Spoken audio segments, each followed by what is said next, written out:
Hello viewers, welcome to filmi craft. நான் உங்கள் அருண். இந்த எபிசோடில் நம்ம பார்க்க போகிறது 2025 ஒரு Hindi language crime thriller web சீரிஸாக தமிழ் டப்பிங்லேயே இப்போ ரீசெண்டாக வெளியாகிருக்கிற மண்டலா மர்டர்ஸ். இப்போ இதனுடைய கதை என்ன அப்படின்னு பார்த்தீங்கன்னா, இந்த கதையில் நம்ம கதாநாயகியுடைய பேர் ரியா தாமஸ். இவங்க ஒரு சின்சியரான சிஐபி ஆஃபீஸர். அதே மாதிரி விக்ரம் சிங் அப்படின்னு சொல்லி ஒரு போலீஸ் ஆஃபீஸருடைய கதாபாத்திரம் நமக்கு அறிமுகப்படுத்தப்படுது. நம்மளும் ரொம்ப சின்சியரான ஒரு ஆள். இதில் என்ன மேட்ரு அப்படின்னா, இந்த ரெண்டு பேருக்குமே ஒரு ஹாண்டட் பாஸ்ட் ஒன்று இருக்குது. ரெண்டு பேருமே அவங்கவுங்களுக்கு என்ன நடந்துச்சு, லைஃப்பில் நடந்த ஏதோ ஒரு சம்பவம், அதிலிருந்து மீள முடியாமல் இப்போ வரைக்கும் வெளியே சும்மா பெயரளவில் சிரிச்சுக்கிட்டு ஆனால் உள்ள மனசுக்குள்ளே பல விஷயங்களை வச்சுக்கிட்டே தெரிகிற கதாபாத்திரங்களாகத்தான் ரெண்டு பேருடைய கதாபாத்திரங்களுமே சித்தரிக்கப்பட்டிருக்கு. இதில் நம்ம விக்ரம் சிங் இருக்காரு, அவர் ஏற்கனவே சஸ்பென்ஷனில் வேறு இருக்கிறாப்புல.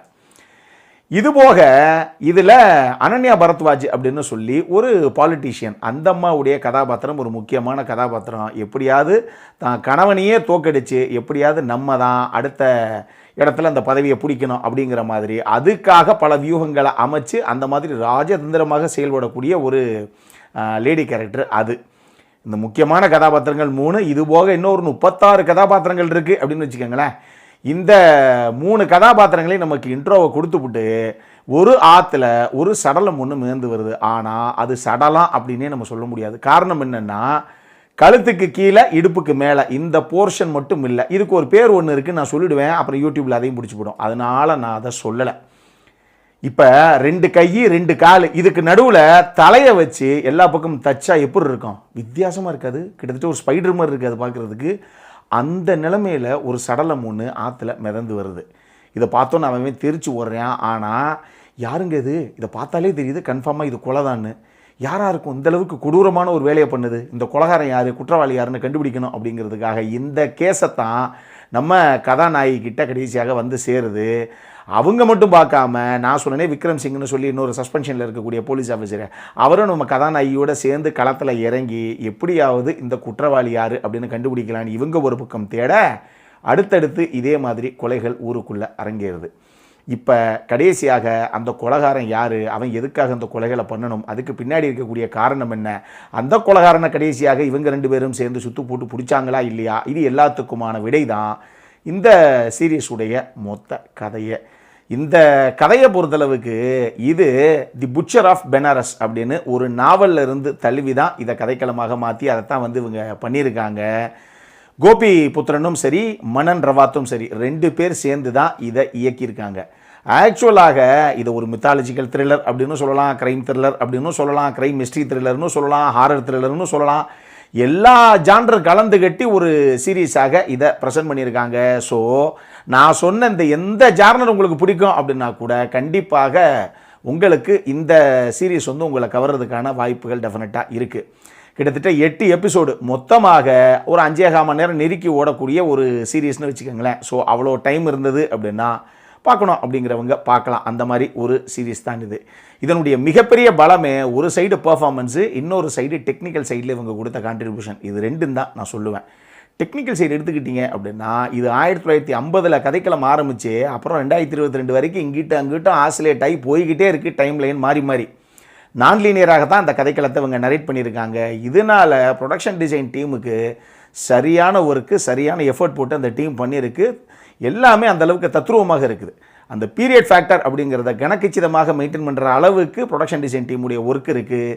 இன்னொரு பக்கம் சினிமோட்டோகிராஃபியும் சரி, டிஐ டீமுடைய ஒர்க்கும் சரி, நான் சொன்ன அந்த ரெட்ரோ எஃபெக்டை பக்காவாக உட்கார வச்சுருக்காங்க. சவுண்ட் டிசைனிங் டீமுமே இன்னொரு பக்கம் அவங்களுக்கு டெஃபினட்டாக ஒரு கிரெடிட் கொடுக்கலாம். அந்தளவுக்கு இன்டென்ஸான டீட்டெயிலிங்கான ஒர்க் இருக்குது. நல்லாவே பண்ணியிருக்காங்க அந்த டீமுமே. எடிட்டரை பொறுத்தளவுக்கு அவர் ஆக்சுவலி இந்த மாதிரி ஒரு கதைக்களத்தை இந்த அளவுக்கு கட் பண்ணுறதுங்கிறது பெரிய விஷயம். அவர் நல்லா தான் பண்ணியிருக்காரு. பட் இருந்தும் அதில் ஒரு சில விஷயங்கள் இருக்குது, நான் உங்களுக்கு பின்னாடி சொல்கிறேன். இந்த சீரீஸை பொறுத்தளவுக்கு பெர்ஃபார்மன்ஸில் முக்கியமான கதாபாத்திரங்கள்ங்கிறது நான் கதை சொல்லும் போதே சொன்னேன். அந்த 3 பேர், வாணி கபூர் தான் கதாநாயகியாக பண்ணியிருக்காங்க. வைபவ் ராஜ் குப்தா அவர் தான் அந்த விக்ரம் சிங் அப்படிங்கிற அந்த போலீஸ் ஆஃபீஸராக பண்ணியிருக்காரு. சுர்வின் சாவ்லா அவங்க தான் அந்த லேடி பாலிட்டிஷியனாக அந்த கதாபாத்திரம். அனன்யா பரத்வாஜ் அந்த கதாபாத்திரத்தை பண்ணியிருக்காங்க. 3 பேர் முக்கியமான கதாபாத்திரங்கள். 3 பேரும் அட்டகாசமாக புல் ஆஃப் பண்ணியிருக்காங்க அந்தந்த கதாபாத்திரத்தை.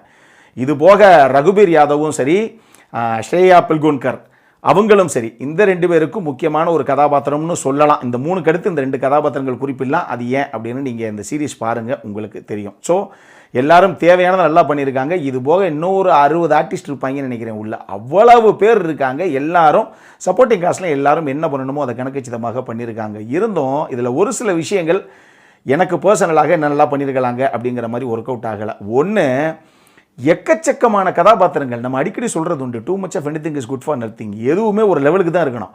முதல் 2 எபிசோடுக்குள்ளே கிட்டத்தட்ட ஒரு 35-40 கதாபாத்திரம் இன்ட்ரோ கொடுத்துருப்பாங்களா அப்படிங்கிற அளவுக்கு. முதல்ல இந்த மாதிரி ஒரு சீரியஸில் போகும்போது நம்ம கதாபாத்திரத்தை ஞாபகம் வச்சுக்கணும். அந்த கதாபாத்திரத்துடைய பேர் நமக்கு ஞாபகம் இருக்கணும். 3 கதாபாத்திரத்தை அட்ட டைமில் சொல்கிறாங்கன்னா அந்த 3 கதாபாத்திரத்துடைய பேர், அவங்களுக்குள்ளே இருக்கக்கூடிய ரிலேஷன்ஷிப்னு எல்லாத்தையும் நம்ம ஞாபகத்தில் வச்சுக்கணும். அது ஓரளவுக்கு நீங்கள் கதாபாத்திரத்தை இன்ட்ரோ பண்ண கொடுத்தா தான் உண்டு. நீங்கள் 40 கதாபாத்திரம் 30 கதாபாத்திரம் இன்ட்ரோ கொடுத்தீங்கன்னா ஒரு எபிசோடு 2 எபிசோடுக்குள்ளே எவ்வளோ நம்மளால் ஞாபகத்தில் வச்சுக்க முடியும்? அதுதான் ஒரு பிரச்சனை. ரொம்ப ஓவர் டூ பண்ணிட்டாங்களோ, எக்கச்சக்கமான கேரக்டர்ஸுங்க அந்த சீரீஸ்க்குள்ளே அப்படிங்கிற ஒரு ஃபீல் ஒன்று எனக்கு வந்தது. இன்னொன்று, நான் சொன்ன மாதிரி 1950லேருந்து 2022 வரைக்கவே கதைக்கில் எங்கிட்ட ஊசலாடுது. டைம் லைனு எந்த டைம் லைனில் இப்போ கதை நடக்குது, இந்த சம்பவம் இதுக்கு முன்னாடி நடந்ததா அதுக்கு பின்னாடி நடந்ததா அப்படிங்கிற அளவுக்கு இவங்க 1950, 2020, 22 அப்படின்னு ஒரு தடவை முன்னாடி போயிட்டு வந்தாங்கன்னா பரவாயில்ல. 1 மாதத்துக்கு முன்னாடி, 90 நாளைக்கு முன்னாடி, 6 மாதத்துக்கு முன்னாடின்னு 5 தடவை போயிட்டு வர்றாங்க. நமக்கு ஒரே கன்ஃபியூஷனாக இருக்குது, எதுக்கு பின்னாடி எது நடந்தது அப்படின்னு. அதுவும் ஒரு பிரச்சனை தான்.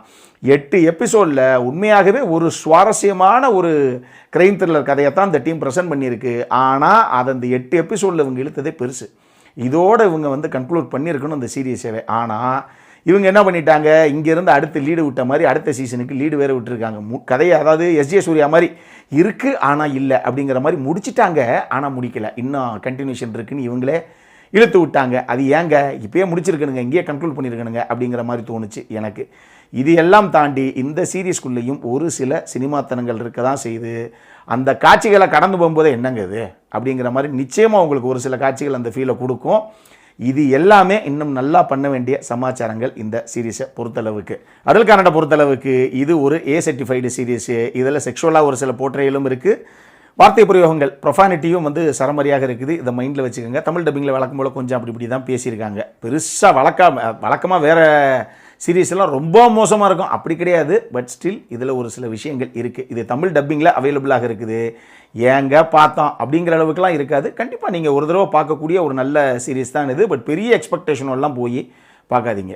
ஒரு டீசெண்டான வெப் சீரிஸு பார்க்கணும் அப்படிங்கிறவங்க பார்க்கலாம். க்ரைம் த்ரில்லர் படங்கள்லாம் பிடிக்குங்கிற ரசிகர்களுக்கு தமிழ் டப்பிங்கோட அந்த மாதிரி ஒரு நல்ல சீரீஸ் தான் இது. பார்க்கணும் அப்படிங்கிறவங்க பாருங்கள். இதே மாதிரி இன்னொரு வீடியோவோட அடுத்த முறை உங்களை சந்திக்கிற வரைக்கும் இட்ஸ் அருண் சைனிங் ஆஃப்.